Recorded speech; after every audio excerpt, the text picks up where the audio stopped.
Bien, bonjour à tous. Nous sommes donc toujours sur Radio Roue Libre et aujourd'hui, je suis en compagnie de Maître Pierry, avocate, qui intervient pour la deuxième fois aujourd'hui et qui va donc nous parler de sujets de droit. Je précise parce que j'oublie, elle intervient bénévolement et donc on l'en remercie beaucoup et je vais vous laisser vous présenter, Maître Pierry. Merci beaucoup Simon. Bonjour à tous. Alors je suis Caroline Thierret, je suis avocate au barreau de Paris. J'ai prêté serment en 2015 et je m'occupe en particulier de la défense des personnes en situation de handicap et plus précisément contre les maisons départementales des personnes handicapées, les MDPH que vous connaissez bien. Les dossiers que je traite peuvent aussi concerner l'aide sociale, le préjudice corporel ou encore la tutelle, la curatelle ou l'habilitation familiale. Et je suis ravie d'être avec vous, cet après-midi. Eh ben, partagé. Eh ben, écoutez, maître, on va pas tarder. Je pense qu'on va même rentrer tout de suite dans un cœur de sujet, puisque quand on regarde la première question, elle est vraiment au cœur de nos préoccupations. Je me permets de vous la lire, la petite situation. Je vous écoute. Je suis en situation de handicap.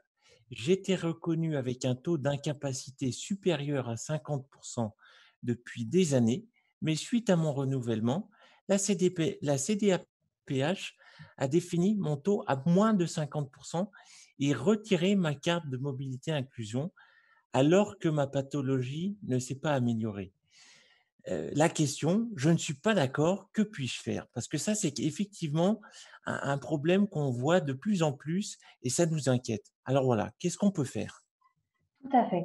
Alors c'est vrai que de mon côté, je constate, comme vous Simon, que cela arrive, de plus en plus, fréquemment et la CDAPH, brutalement, diminue les droits auxquels la personne handicapée, a droit. Alors, il y a 2 solutions à ce stade. Soit vous pouvez demander à la MDPH une conciliation, soit vous effectuez le fameux recours administratif préalable obligatoire qui est devenu, comme son nom l'indique, obligatoire depuis quelque temps alors qu'avant il était seulement facultatif.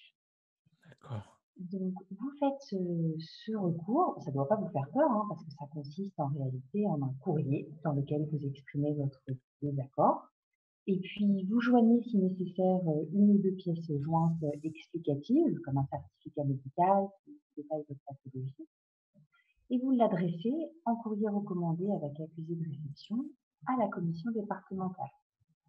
Vous gardez toujours une copie de ce courrier et puis vous insistez sur le fait que vous avez été reconnu avec un taux d'incapacité supérieur à 50% depuis telle année, au besoin en joignant les notifications antérieures de la commission.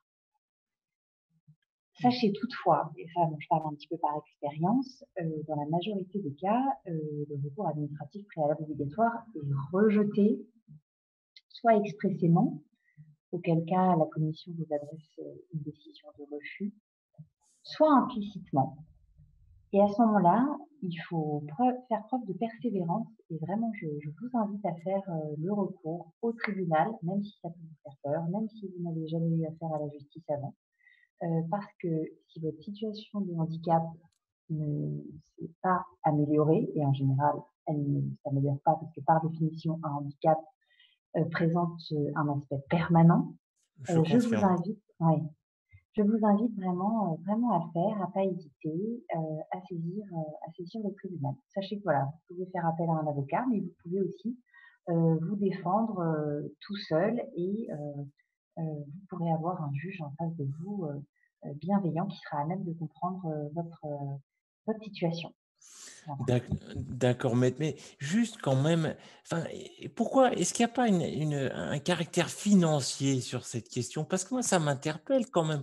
Comment ça se fait que enfin, d'une période à une autre, pourquoi il y a cet arbitrage-là? C'est ça, moi, que j'ai de la peine à comprendre. Dans la mesure où bien souvent, la situation n'a pas évolué, ça devrait être tacitement. Pourquoi il y a pourquoi il y a cette baisse au niveau de la MDPH? Il y a une question financière peut-être derrière? Oui, oui, je pense effectivement. Alors j'ai pas étudié l'évolution Ouais, du budget des MDPH récemment, mais c'est fou. hem, C'est vrai que dans l'enceinte des tribunaux, j'ai déjà entendu, de l'autre côté de la barre, donc de la part de la MDPH, des représentants, dire que c'était des questions de budget. Mais Mmh. ce qui est absolument terrible, c'est que ces questions de budget ont ensuite des conséquences financières qui peuvent être, souvent très importantes pour des personnes qui sont toujours en situation de handicap et qui ont toujours besoin de ces aides parce que malheureusement, elles peuvent toujours pas travailler ou elles peuvent toujours pas, assurer leurs actes essentiels. Donc c'est aberrant et c'est pour ça qu'il faut pas hésiter à faire des recours. Ouais, tout à fait. Le message est passé, il faut l'entendre et c'est vrai qu'il faut avoir le courage. Je vous avoue que Mmh. ça fait un peu peur. Voilà. Deuxième question, 2e question, heu, quelle est la manière la plus simple pour un parent de mettre un enfant très handicapé en tutelle ou curatelle? Alors peut-être, nous donner la définition des 2 parce que je vous cache pas que même pour moi, je connais pas trop et peut-être tant mieux à la limite. Oui, bien sûr, Simon. Alors, c'est une question assez intéressante parce que, la tutelle et la curatelle sont des mesures de protection judiciaire, c'est-à-dire qu'elles sont toujours ordonnées par un juge et en fait, elles permettent de représenter la personne protégée dans les actes de la vie civile. Or, pour un enfant, on va prendre le cas d'un enfant qui est mineur, hem, il est déjà légalement représenté par ses parents, en fait, tout au long de sa minorité. Si bien que vous n'aurez jamais un enfant mineur sous curatelle ou sous tutelle, parce qu'en fait, il est déjà représenté tout simplement par ses parents, déjà en vertu de la loi. En D'accord, revanche, si on parle d'un enfant, majeur, à 18 ans, qui habite toujours, chez ses parents, alors la manière la plus simple, c'est en fait la seule manière qui est, parce qu'il y en a pas plusieurs, contrairement peut-être c'est vrai à d'autres choses en droit parfois. Donc il faut déposer une demande auprès du juge. Anciennement, c'était le juge des tutelles et là, depuis le début de l'année, il s'appelle, c'est un petit peu compliqué, le juge des contentieux de la protection. Et ce juge-là, il faut le saisir dans l'année qui précède la majorité de l'enfant, si possible. Après, vous pouvez toujours le faire après. Mais si vous voulez prévoir l'avenir et la majorité de votre enfant qui va avoir 18 ans, il faut saisir le juge bien un an avant parce que ça va être le temps que le juge va mettre pour donner une suite à votre requête. Euh, voilà, donc ensuite, il faut bien sûr vérifier que les conditions de la tutelle et de la curatelle sont bien remplies. Alors la condition la plus importante, et la condition même sine qua non, c'est que la personne soit dans l'impossibilité de pourvoir seule à ses intérêts. Et en fait, c'est seulement si ce critère est rempli qu'une tutelle ou qu'une curatelle peut être ouverte. Voilà. d'accord. On fait pas c'est pas un parent qui aurait un problème avec, un enfant ou même un autre proche adulte qui décide du jour au lendemain: «Ah, il m'embête, je vais le mettre sur tutelle et curatelle». Non, ça fonctionne pas comme ça. Alors, c'est très intéressant ce que vous dites parce qu'effectivement, la demande peut émaner, de ce parent. Et si Oui, c'est cette de et voyez et à partir du moment, en fait, où le juge est saisi, le juge va analyser le dossier. Donc s'il y a également, toutes les conditions qui sont bien remplies, la personne va peut-être pouvoir être placée sous tutelle. Mais d'accord. rassurez-vous, il y a toujours, l'office du juge, hein. C'est-à-dire que voilà, c'est pas une personne qui va décider arbitrairement, de vous y placer. Ce que je peux préciser peut-être, pour nos auditeurs, c'est que le site, il me semble que c'est justice.gouv.fr qui s'est pas mal enrichi ces derniers temps, propose des requêtes, hein, donc des modèles CERFA, que vous n'avez plus qu'à compléter, hein, donc c'est c'est devenu un petit peu plus facile pour les justiciables. Et sachez qu'une telle requête, elle doit toujours être accompagnée d'un certificat médical Ah voilà, licencié. c'était vers ça que voilà, j'allais vous demander vraiment sur le Oui, fond, il y a quand même heureusement une expertise médicale, un certificat médical. C'est qui le tout à rédige? fait. Le médecin traitant, le Alors, spécialiste, les 2? non, à ma connaissance, c'est un médecin, qui figure sur une liste spéciale qu'on va pouvoir retrouver Ah assez d'accord, facilement sur internet, voilà. Donc c'est quand même des médecins qui sont, agréé. vraiment voilà, formés exactement, formés à ce sujet-là, qui ont déposé un dossier de candidature, voilà, qui ont été agréés.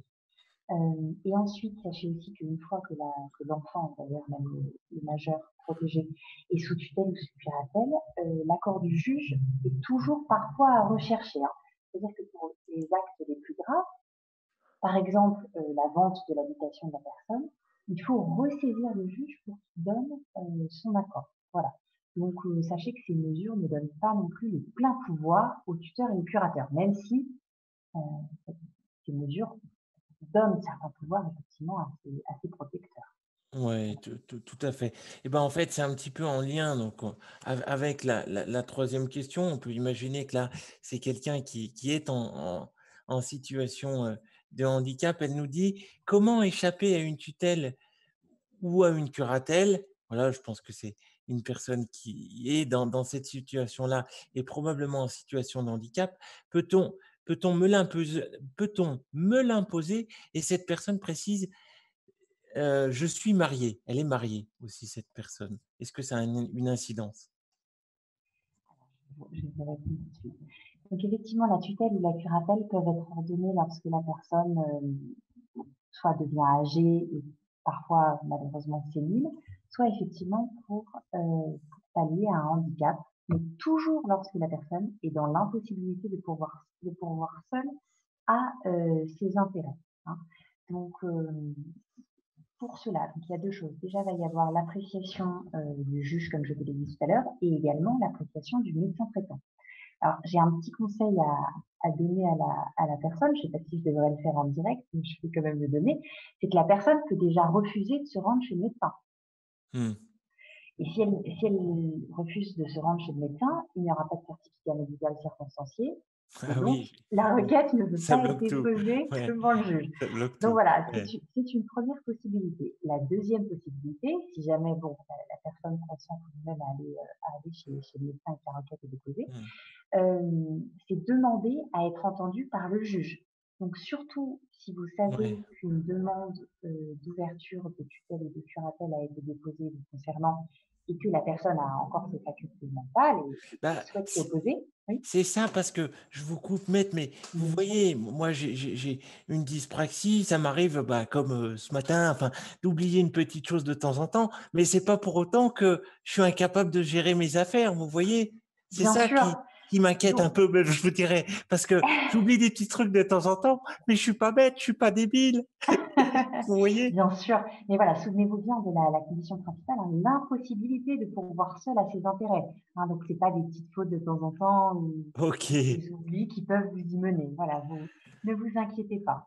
Hem, voilà, mais donc très important à ce moment-là de bien d'écrire au juge pour demander à être entendu. À ce moment-là, vous pourrez exprimer au juge, ce pourquoi, vous ne voulez pas être placé sous tutelle ou sous curatelle et puis lui prouver que vous menez à bien, vos affaires. Voilà, et puis pour répondre à la dernière question, donc le fait d'être marié, heureusement, hein, ça ne vous contraint pas, hein, à accepter une tutelle ou une curatelle. Donc même si c'est une menace, Ouais, voilà, je pense que c'était la question. Mmh. de votre conjoint, non, non, vous ne devez pas vous sentir inférieur du tout par rapport à ça, pas du tout. Vous êtes une personne à part entière et à partir du moment où vous pouvez, pourvoir à vos intérêts, à vos besoins, marié ou pas marié, il n'y a pas de raison que vous soyez placé sous tutelle ou sous curatelle. D'accord, eh ben, écoutez, vous nous avez éclairés et rassurés en grande partie. Alors, je vais vous lire maintenant, si vous voulez bien, une petite situation. C'est la 4e, question. Alors, habitant au rez-de-chaussée d'un logement social, mes voisins de dessus jettent régulièrement leurs mégots de cigarettes et de joints qui atterrissent sur ma terrasse. Du coup, je ne peux ni ouvrir mon parasol, ni étendre mon linge et de façon générale, je ne peux profiter des beaux jours par peur de prendre quelque chose sur la tête. Bien entendu, j'ai signalé ces manques de respect et de savoir-vivre à mon organisme HLM, qui a un service juridique. Mes demandes sont restées lettres mortes jusqu'à ce jour. La première question: pourrais-je refuser de payer mon loyer? Alors, donc c'est une problématique, malheureusement assez classique de voisinage. Alors sur ce refus de payer le loyer, alors mon conseil c'est, non, n'arrêtez pas de payer votre loyer. En tout cas, n'arrêtez pas de payer le loyer dans son intégralité, parce que le loyer constitue la contrepartie de la jouissance privative, certes de la terrasse, mais aussi de l'appartement. Hem, Or, vous continuez à jouir tout de même de l'usage de votre appartement. Donc, si vous arrêtez de payer le loyer, le risque est de recevoir une mise en demeure qui vise la clause résolutoire du bail et qui peut conduire à votre expulsion. Donc, je vous le déconseille. Entendu.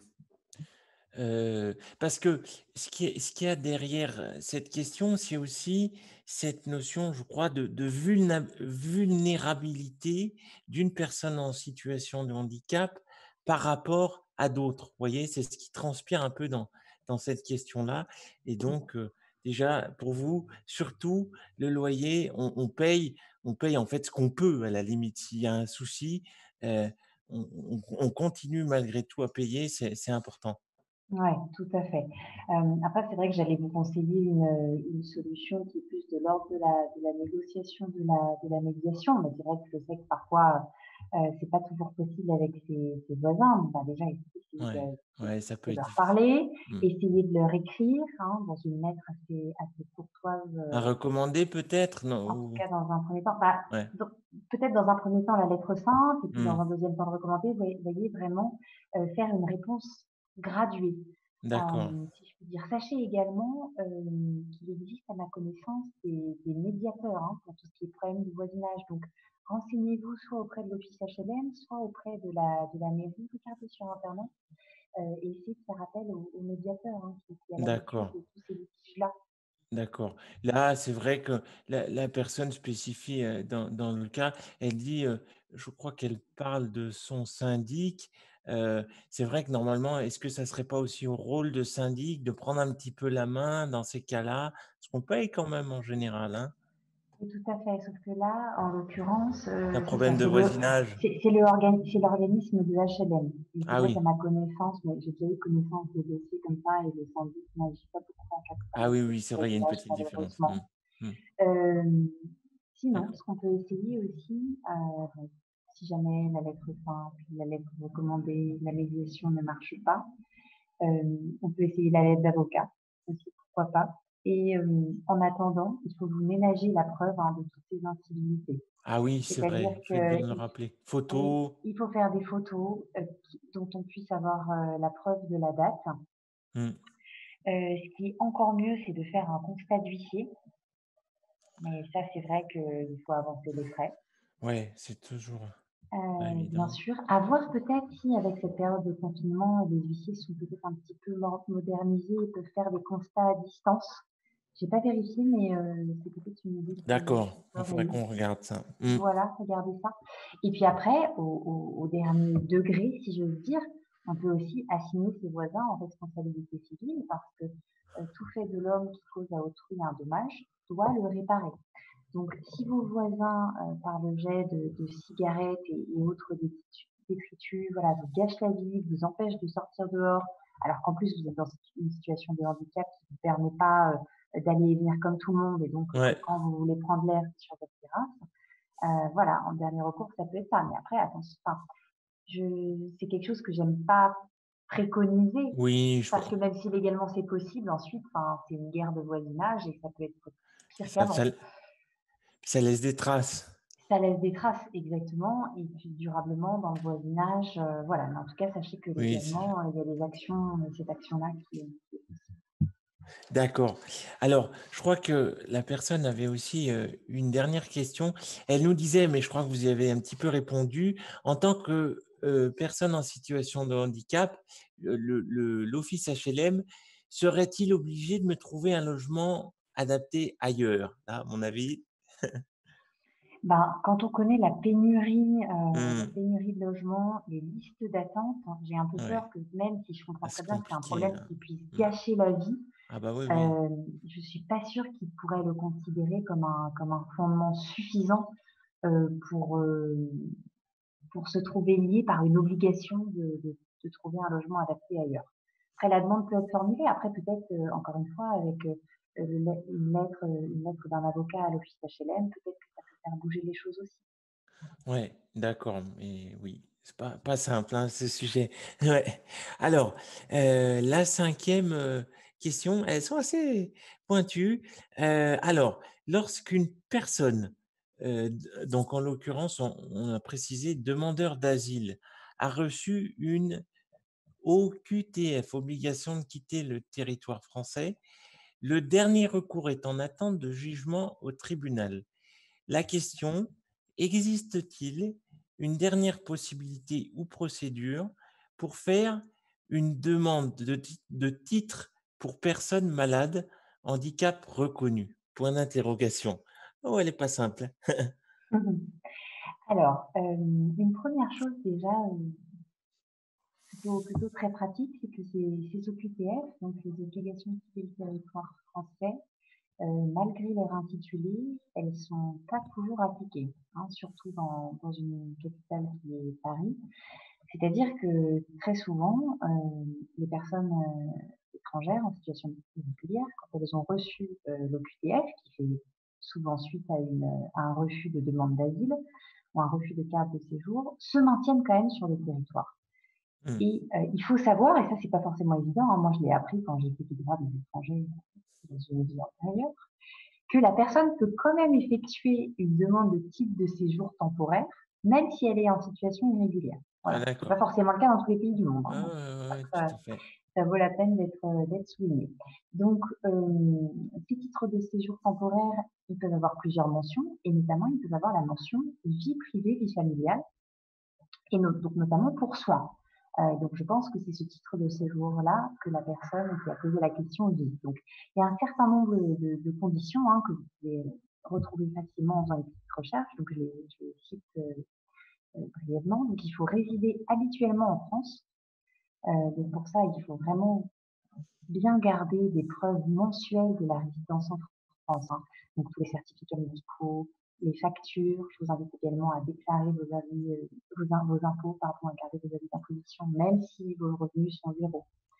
Une condition ensuite, c'est l'État qui nécessite une prise en charge médicale sans laquelle la santé serait très gravement compromise, hein. D'accord. Donc là, c'est là où on voit que ça vaudrait peut-être le coup d'avoir une consultation un petit peu plus approfondie, parce que si la personne a un handicap reconnu, mais que sa santé n'est pas gravement compromise, vous voyez, elle ne remplirait pas Complètement. conditions, voilà, pour Ouais. obtenir ce type de séjour-là.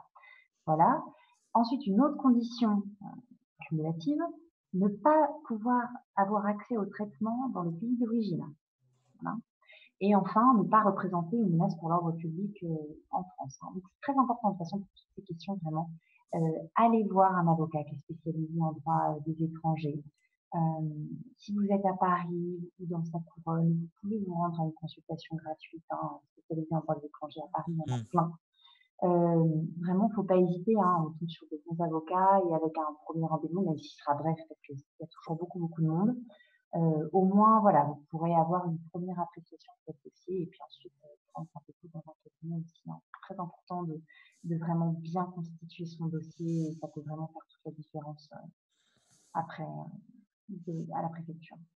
D'accord. Dans ce que vous nous dites, il y a une chose que vous nous avez déjà dite, je crois, mais on voit bien la notion de preuve qu'il faut quand même toujours essayer d'apporter, Tout à fait. d'avoir avec soi. Et donc, ça veut dire en amont avoir une organisation pour la conserver. Ça, c'est valable un peu pour moi parce qu'en ce moment, c'est un peu compliqué. Mais Tout à c'est vrai fait. que j'entends la dernière fois aussi, c'est vraiment important d'arriver à prouver nos besoins, malgré le fait qu'en réalité, c'est vrai que moi j'ai envie de vous dire, ben, quand on est vraiment malade ou en situation de handicap, c'est des fois un peu difficile pour nous.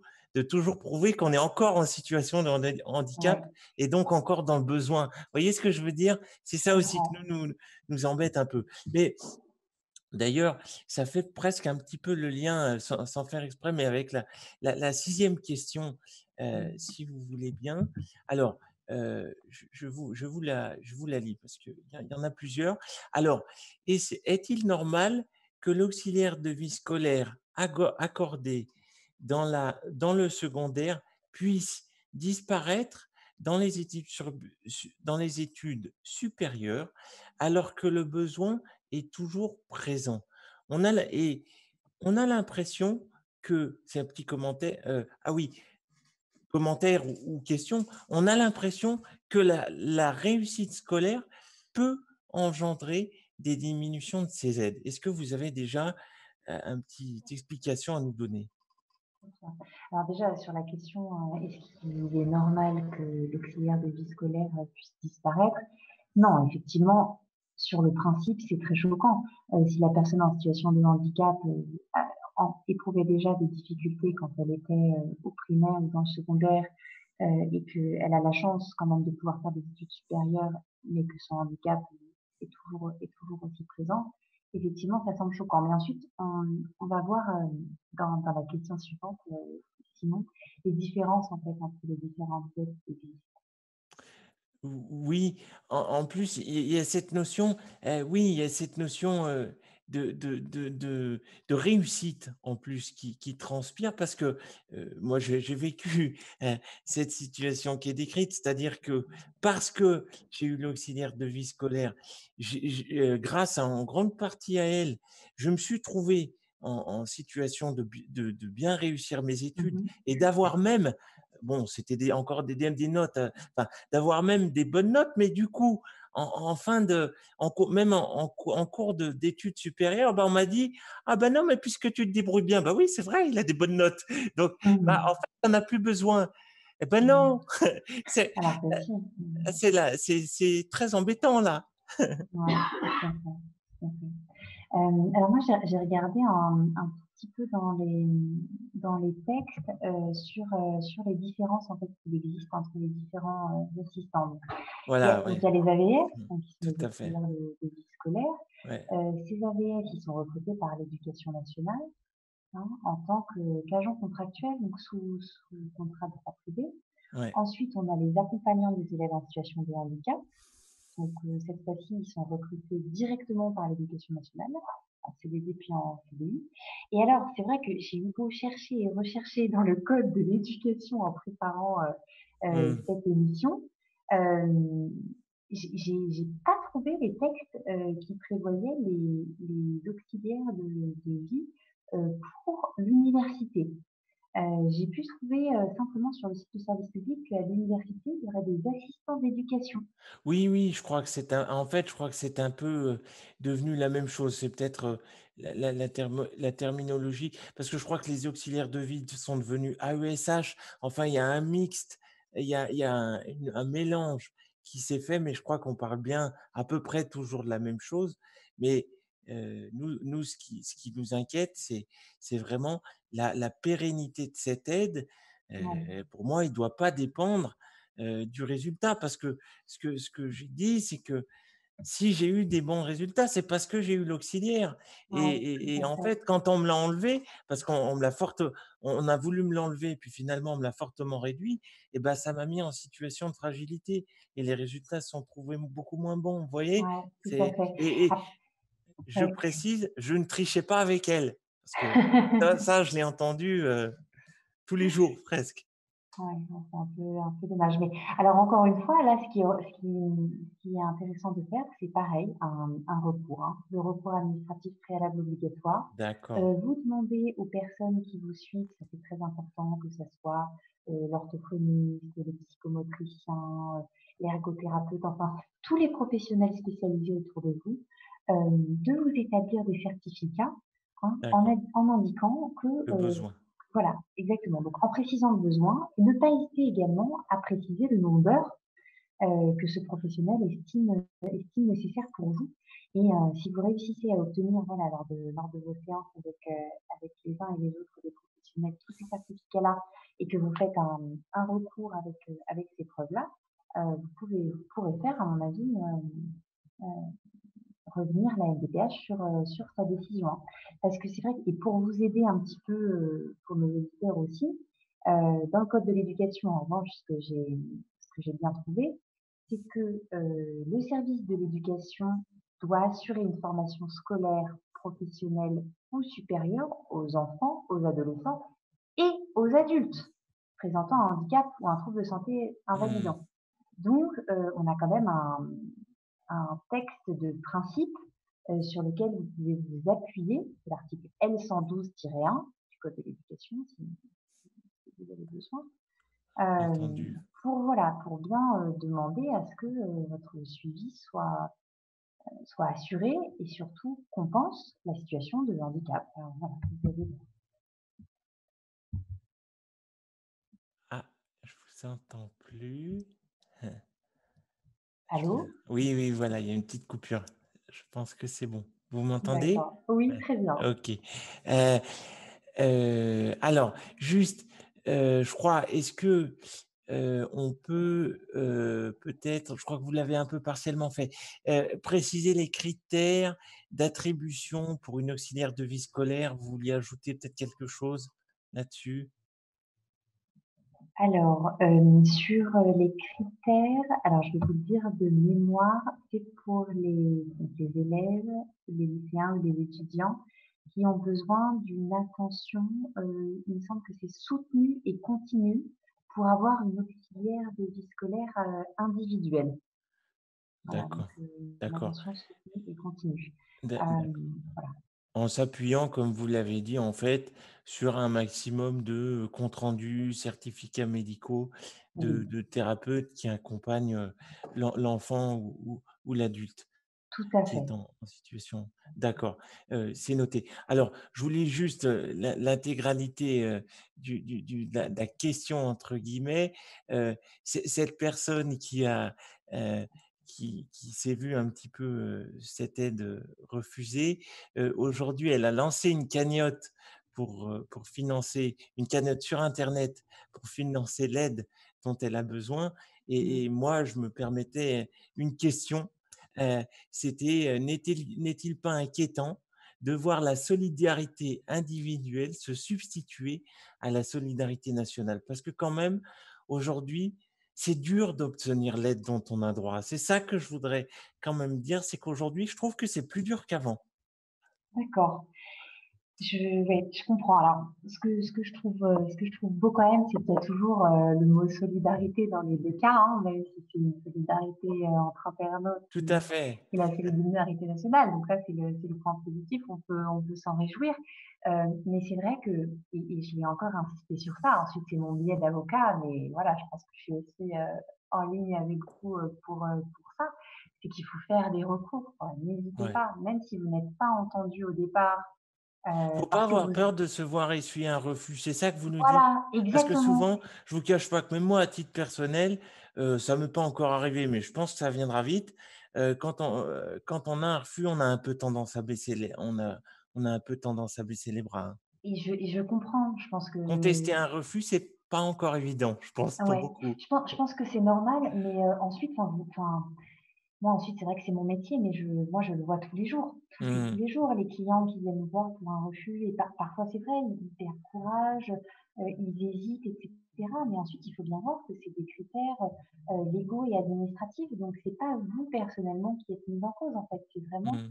l'appréciation de votre situation, donc je pense qu'il faut réussir et c'est pas évident, hein, surtout, pour les personnes en situation de handicap, donc c'est bien, C'est ça, c'est vraiment de distinguer, sa situation administrative et son dossier tel qu'il est traité à la MDPH de voilà, de sa personnalité et cetera. Voilà, essayez juste de distinguer et c'est pour ça que c'est bien, voilà, de faire appel à des professionnels, de consulter, voilà, faut pas hésiter, pas rester seul et demander autour de vous s'il est opportun de contester. bien être entouré et ne pas avoir peur de contester et j'ajoute, je crois, un chiffre, heu que j'avais déjà donné, que j'avais entendu aux informations. Le temps d'étude d'un dossier MDPH en arrivée, c'est-à-dire, personne qui regarde le dossier et qui est censé le traiter, il n'excède pas 6 minutes. en moyenne. 6 minutes pour regarder le dossier. Donc c'est vrai que là, on comprend mieux qu'il y ait quelques petits ratés et que Mmh. donc il puisse y avoir une légitimité pour contester. Parce qu'en 6 minutes, je ne sais pas Tout comment la à fait. personne traite, mais ça fait un peu peur. Mmh. Ouais, je vous Heu, confirme. Mmh. voilà. Alors, un autre sujet, là, on sort un peu du cadre, c'est le cas de le dire, et on se promène sur la route. En l'occurrence, euh, question pertinente, très intéressante parce que utilisée par beaucoup, c'est y a-t-il d'abord, est-ce que si je suis en fauteuil roulant manuel, ai-je le droit de rouler sur la route? Première question. Et puis, je vous donne tout de suite la deuxième, même question, mais pour le Mmh. fauteuil roulant électrique. Oui. Alors du coup, j'ai fait quelques recherches parce que c'est vrai que, Ouais, ça, c'est pas forcément, évident de déterminer et donc j'ai pu lire qu'une personne en fauteuil roulant manuel est assimilée à un piéton. Voilà. Ensuite, j'ai trouvé un article du code de la route. Je vous fais grâce, de l'intitulé exact parce que c'est un peu long. Et donc qui dit en substance la chose suivante: «Les infirmes qui se déplacent dans une chaise roulante peuvent dans tous les cas circuler sur la chaussée». C'est-à-dire que d'un côté, la personne en fauteuil roulant est assimilée à un piéton, mais elle peut circuler sur la route. Voilà, si jamais, le trottoir par exemple n'est pas accessible. d'accord, bah, c'est une nuance de taille parce que je vous cache pas que je me suis souvent posé la question, Mmh. à savoir si j'étais dans mon bon droit ou pas, et je vous cache pas que n'ayant pas trouvé véritablement la réponse, je me suis pas trop posé souvent la question Ah au ouais, moment où j'y étais confronté, hein. bah, bien Bah non, sûr, vous ouais. savez, bah, moi malheureusement, heu, je passe, beaucoup trop de temps à mon avis, sur la route alors que je devrais être, sur les trottoirs, mais ça, c'est les problèmes d'accessibilité qu'on Ouais, connaît bien. Est-ce qu'il tout n'y à a pas une fait. petite nuance, je reste bien sur la question, avec Oui. le fauteuil roulant électrique et notamment avec ce qu'on appelle le kit-route? J'aurais pu, peut-être préciser ça parce que je crois que là, il y a peut-être une possibilité. Alors, je connais pas le kit route, donc je vais y répondre juste à la question: «Ai-je le droit de rouler sur la route en D'accord. fauteuil roulant, électrique?» Alors c'est vrai qu'on peut se poser la question parce que comme il dispose d'une batterie, d'un moteur, ça peut faire penser à un véhicule terrestre à moteur. Mais d'après mes recherches, la réponse est la même C'est que la pour, même? D'accord, a ouais, priori, que c'est pour, la même, d'accord. exactement. Ouais, tout à D'accord, fait. donc pour bien synthétiser, c'est Mmh. prioritairement, le trottoir, on est d'accord? Voilà, parce que vous êtes considéré, comme Voilà, un comme ça un je piéton, voilà. OK, bon, OK, c'est bien aussi pour moi parce que Voilà. bon, oh là là là là, ça va être un peu compliqué. Bon, mais bon, si je suis sur la route, parce que en fait, il va falloir si je suis sur la route et qu'il y a un pépin, il faudra quand même que je sois en mesure de prouver que, je suis descendu sur la route parce que la chaussée était proche, était inaccessible. C'est ça qu'il y a derrière? Oui, parce que c'est vrai que ça peut présenter un Mmh, danger aussi, pour les automobilistes, quoi, qui roulent beaucoup plus vite et oui, c'est sûr que voilà, prioritairement vraiment rouler sur, bon, sur le trottoir, voilà, quand c'est le possible. le message est passé, Voilà. reste à l'intégrer. Ouais, tout à fait. Ouh là Mmh. là, ça va pas être facile. Alors, question, suivante, pareil, ai-je le droit de rouler sur la route, en fauteuil roulant manuel et électrique et sur les fameuses pistes cyclables? Alors, bah, là donc, j'ai pas trouvé de texte particulier par rapport à ça. Si on poursuit le raisonnement entamé, non, vous pouvez pas rouler sur les pistes cyclables parce que vous êtes considéré comme un piéton. Mais Mmh. si la Ah piste mince. cyclable est la seule accessible, alors oui. Heu, Ouais. après, vous voyez, je vois mal, un policier vous interpeller parce que vous roulez sur la piste cyclable. Donc, Ah ouais.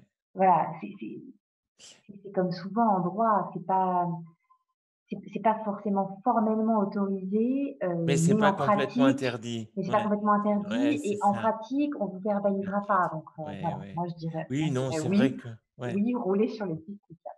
Oui, on va oui, oui, ça c'est bien qu'on puisse. Peut-être que moi, voilà, si le trottoir est accessible, prenons éventuellement, le trottoir, mais tant mieux si on a cette liberté-là, sur les pistes cyclables, c'est bien. La fameuse, assurance, y a-t-il, et je crois que je connais la réponse, une assurance obligatoire pour les fauteuils? Ah, j'ai oublié de préciser, c'était fauteuil électrique. Une assurance obligatoire pour circuler, pour les fauteuils, électriques. Oui, c'est vrai qu'il me semble qu'on avait abordé la question déjà la dernière C'est fois. possible. Oui, alors en fait, donc toujours, si on reprend le raisonnement, donc vous êtes considéré comme un piéton, Ouais, donc a priori, non. ouais, Maintenant, et c'est ce que il me semble que c'est ce que j'avais dit la dernière fois, je m'étais basée sur le code des assurances parce que certains fauteuils roulants, en fait, au regard, mais alors ça va vraiment être de la mécanique, heu, certains fauteuils donc pourraient être considérés comme des véhicules, qui restent à moteur. Donc ça, il faudrait vraiment voir, par rapport au modèle, voilà, il faudrait voir très précisément si ça rentre pas dans ces conditions-là, mais la réponse de principe, ça serait, non, pas d'obligation d'assurance. En revanche, on peut quand même faire le choix, d'assurer le fauteuil, au moins contre le vol, contre la casse, vous voyez, contre les dysfonctionnements comme ça qui pourraient se ouais. produire. Alors là, moi, j'ai eu quelques surprises quand je l'ai fait au niveau du devis, parce que j'ai voulu le Ah faire. oui? Ah Oui. oui, oui, j'ai eu une surprise. Bon, alors, c'est vieux. Ça remonte à il y a 5 ans, je crois, et j'avais eu un devis mensuel à 3 chiffres. Ah oui, Pour quand même. assurer le fauteuil, qu'en plus c'est pas une Ferrari, hein. Ouais, C'est pas le prix d'une Ferrari. Mais j'avais eu un montant à 3 chiffres. Je ne citerai ouais. pas l'assureur, mais on s'est longuement expliqué, il a entendu parler du pays. D'accord, d'accord, tant mieux Voilà. et mais finalement vous ne vous Et êtes donc pas assuré alors alors? finalement, eh ben si, puisqu'on y est, Mmh. je vais vous répondre. Moi, ce que j'ai fait, parce que en fait, pour tout vous dire, mais il faudrait que je vérifie, j'ai pas eu le temps. Il y avait, qui je crois, je dis bien je crois, une, proposition de loi qui avait été déposée dans ce sens-là. Pour que les personnes en situation, de handicap en fauteuil roulant électrique aient une assurance pour couvrir les dégâts qu'il pourrait faire à un tiers, mais Mmh mh. assurance, c'était dans le projet de loi et je la trouvais plutôt bien fait. Il faudrait que je vérifie ce qu'il est devenu. J'ai bien peur qu'il ait disparu. Mais cette assurance-là devait être prise en charge par l'assurance maladie. Vous voyez, donc c'était bien, D'accord. l'idée était bonne puisqu'ils sont allés au bout de cette logique-là. Et donc, en fait, moi, ayant eu cette information à l'époque, j'ai trouvé un assureur, alors qui me couvre pas, heu, il ne couvre pas le fauteuil si je le perds ou si je le casse, Mmh mais mh. par contre, il va couvrir les dégâts corporels que je pourrais occasionner à un tiers. Vous Ouais, voyez? d'accord, donc c'est une Voilà, responsabilité civile, étendu, je d'accord, à pense. raison ouais, tout à fait, Voilà, étendue à raison parce des que dommages causés par et votre fauteuil. Ouais. voilà. D'ailleurs, il faudrait regarder, mais je ne crois pas qu'une responsabilité simple, une responsabilité civile simple nous couvre quand on est dans ce cas de figure-là. Il faudrait vérifier. Ouais, Voilà, tout à j'ai fait. pas fait ce travail-là, je me pose la question, maintenant, en fait. Voilà, mais il faudrait regarder à Mmh. l'occasion. OK. Voilà, donc pour répondre à votre question, oui, moi je l'ai fait. Globalement, ça me coûte, je crois 40 € à l'année. Bon, si ça me permet de, enfin voilà, je suis mieux protégé, enfin en tout cas en cas d'accident, je suis entre guillemets, «mieux protégé». Je trouve que ça vaut le coup. Voilà, c'est mon D'accord. opinion, Ouais, personnelle. par rapport aux dommages que vous pourriez causer au Oui, tiers, c'est c'est ça? ça, c'est D'accord. ça, c'est ça. Ça, je me suis vraiment renseigné. C'est en cas de dommage à un tiers, je suis couvert. Vraiment vraiment plus à mon avis que la simple responsabilité civile, mais là encore, j'ai pas vérifié. Voilà. On arrive, à la dernière, au dernier thème de notre émission. Alors, je vais vous le lire. C'est une situation qui est la suivante. Donc, madame X est en situation, de handicap. Elle vit dans un appartement dont sa mère est propriétaire. Sa mère est âgée de 90 ans, sous tutelle. Elle vit en maison de retraite depuis 2 ans. Le juge a pris la décision de vendre le logement pour payer les frais de la maison de retraite. Donc Madame X toujours, on anonymise, donc c'est la fille qui nous a posé, à mon avis, la question, est la seule enfant et donc la seule héritière. Début mars, elle a été convoquée par le juge des tutelles pour l'en informer. Madame X n'aurait reçu aucune notification depuis. Il y a une hypothèque légale sur l'appartement. De quoi s'agit-il? Ah oui, déjà, première question, avant d'aller à la suite. Avant d'aller plus loin. Oui. Alors en fait, une hypothèque légale, c'est une sûreté que prend le créancier, c'est un petit peu compliqué les termes, hein, excusez-moi, pour garantir le paiement de la dette. C'est-à-dire que en fait, si je comprends bien, la maison de retraite ne peut plus être payée et donc la maison de retraite a exercé une action afin d'avoir donc cette hypothèque, cette sûreté sur la maison et donc pour être sûr que les dettes seront réglées. D'accord, alors c'est vrai qu'en dessous, elle nous dit, mais voilà, elle nous dit, peut-elle s'opposer à la vente de ce logement? Elle prétend que sa mère a suffisamment de revenus pour payer la maison de retraite sans vendre l'appartement.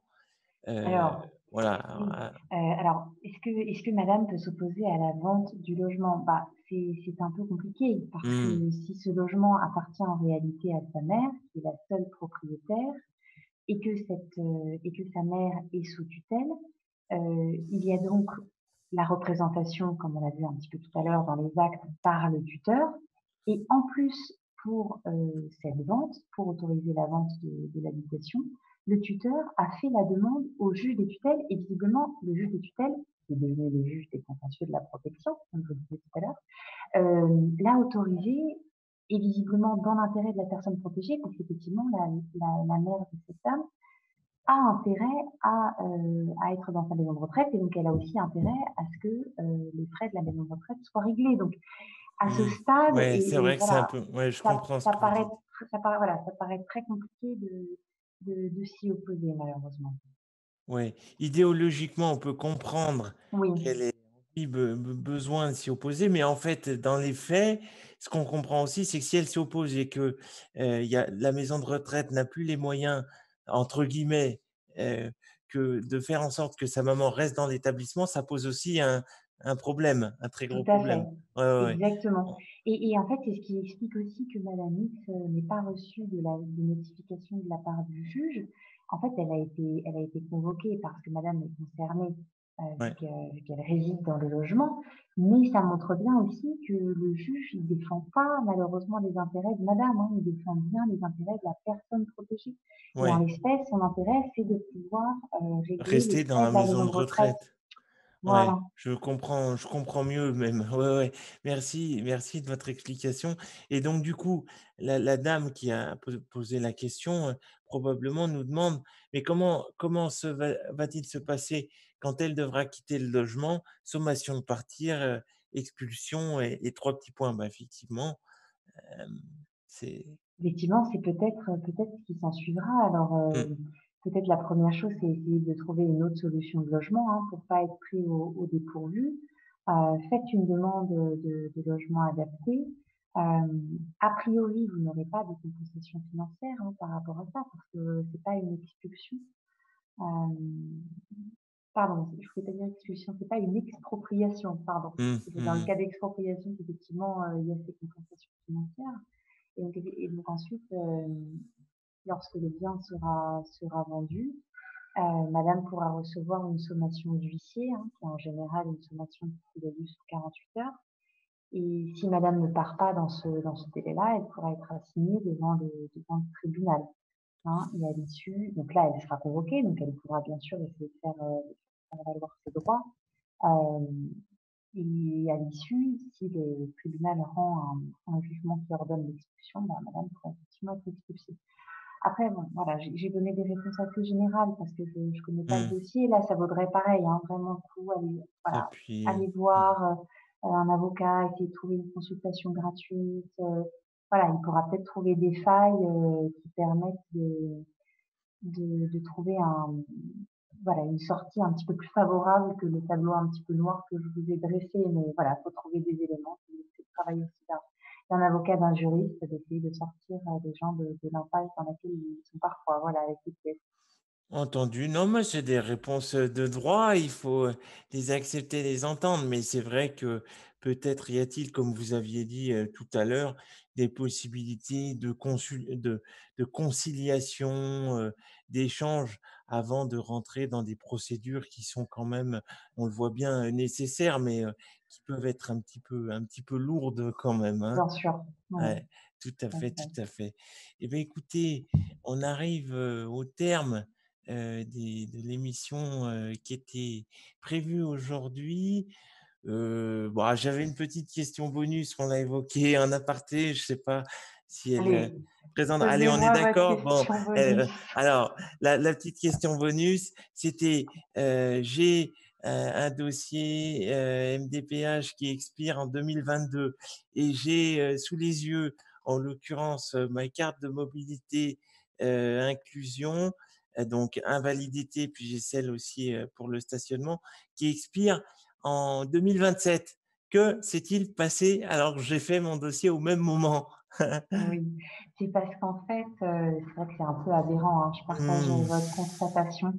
C'est parce qu'en fait, la loi et les règlements prévoient des durées d'attribution qui sont différentes en fonction des droits et donc c'est ce qui peut expliquer, la différence d'échéance de chacun de vos droits. Donc, comme vous le dites Simon et comme vous l'avez fait surtout, tenez bien un tableau à jour avec les échéances de vos différents droits pour Ouais, pouvoir déposer votre dossier de renouvellement au moins 1 an à l'avance, un an en à fonction des l'avance, droits, d'accord, voilà, en fonction des droits d'accord. qui se disposent. Ouais, ouais, c'était l'idée du week-end. Je sais pas d'où ça m'est passé par la tête ça, mais en fait, en regardant une date de fin de droit, je me suis aperçu que j'en avais des tonnes et je me suis dit: «Ouh là, il faut que je tienne un tableau parce que sinon je vais pas m'en sortir». Mais effectivement, je crois que ça peut vraiment aider parce que je me suis aperçu, bah, que ça passe vite et qu'il y a beaucoup d'échéances sur, bah, justement ces cartes-là, le protocole de soins. Il y a beaucoup, beaucoup de choses qui peuvent arriver vite à échéance, les ordonnances aussi. Voilà, est-ce que vous voulez, nous dire un dernier mot, maître, peut-être? Eh beh, j'ai été ravie de faire cette deuxième émission en votre compagnie. N'hésitez pas pour tous nos auditeurs, si vous souhaitez me contacter, je vous laisse, mes coordonnées. Donc vous Allez-y, pouvez me peut-être le joindre, mail en tout cas. oui, Peut-être par pas le email. téléphone, je sais pas, mais peut-être le mail en tout cas, je pense, pour Je commencer. je vous donne je vous Comme vous donne mon voulez. email pour Ouais, je vous donne mon email pour commencer. peut-être. Donc c'est Pierret, P-I-E-2-R-E-Y point Caroline @gmail.com. Voilà et je me ferai un plaisir de vous répondre. OK, ben, encore une fois, merci à vous et je le dis et redis, c'est une intervention, bénévole, donc c'est très chouette. On a été, ravis de vous avoir avec nous et puis, à bientôt. Alors juste une petite précision, les prochaines émissions, on va dire classiques, habituelles, auront lieu, pardon, les mardis, à 14h30 et y compris les jeux. En fait, on fusionne, il y avait 2 émissions avant. On en fait, plus qu'une, habituellement les mardis et puis les hors-séries, un petit peu comme aujourd'hui, sont faits quand on peut. En très résumé, sont faits, quand on peut et quand le besoin s'en fait, ressentir. Voilà, merci beaucoup, merci à tous, Merci à merci vous. maître Pierry et à bientôt, Au j'espère. revoir, Au oui, revoir. à bientôt. Merci.